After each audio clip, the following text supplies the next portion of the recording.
You're telling me she has the power to make people bald? You better hope I don't get my hands on that, or it's over for all of you. Witch Watch is a currently airing anime that you probably haven't heard a lot about. With the summer 2025 season being packed with so many prominent series, it can be easy to get swept up into the hype.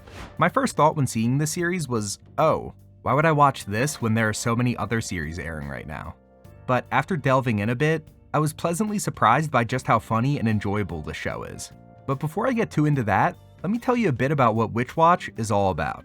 The story follows our two main characters, Nico, a young girl who recently finished her 6 years of witch training and is now moving back to her hometown, and her childhood friend, Morihito, an ogre, or rather a descendant of ogres? He's ogre adjacent, okay?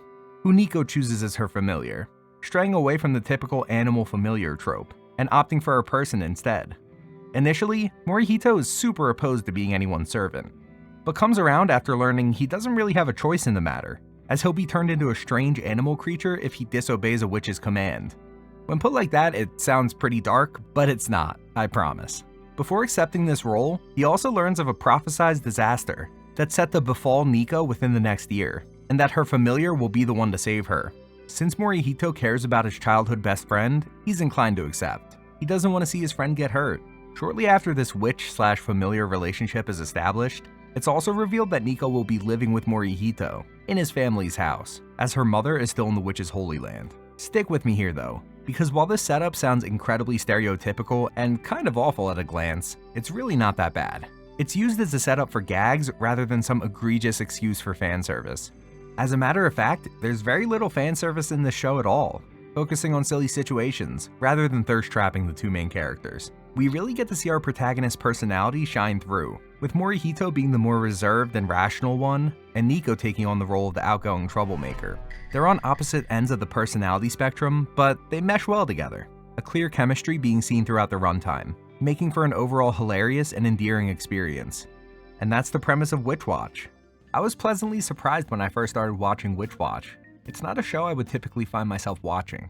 I'm not very partial towards the surface level slice of life genre, especially since the humor in these shows almost always falls flat in some regard. But that's what got me excited about the show. The comedy is honestly good. There are times where I literally busted out laughing while watching this show. That isn't to say that every single joke is going to be a hit, but in my opinion, some of them are bangers. Comedy is a subjective topic, certainly not a one-size-fits-all category, but sometimes a silly little show like this can be great to break up the flow of what your main shows are right now. Maybe I don't want to get involved in a 30-minute exposition dump about kaiju right now.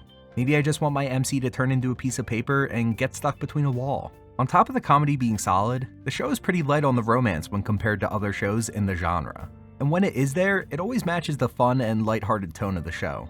Nico is the main one pursuing any romantic relationship, with Morihito keeping it chill while still showing that the interest is at a minimum mutual. Nico being the pursuer is a great change of pace, a nice shift away from always having the male MC's perspective of things. I would like to be clear that this story takes place in a seemingly normal society, other than our cast of main characters.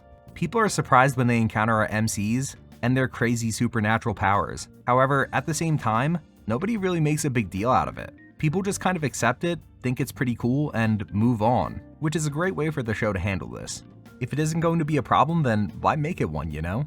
It makes the characters feel less bogged down by the world around them, making for an overall less clunky watching experience.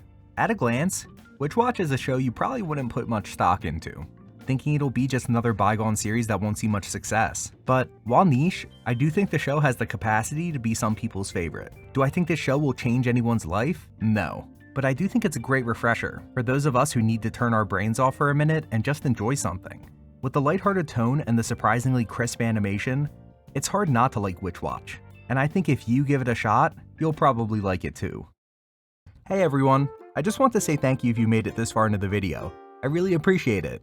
Do you agree that Witch Watch is a pretty good series? Or do you think it's one of the worst shows of the season? Let me know what you think in the comments down below. Be sure to like, comment, and subscribe if you want to see more stuff like this. And as always, have a great day.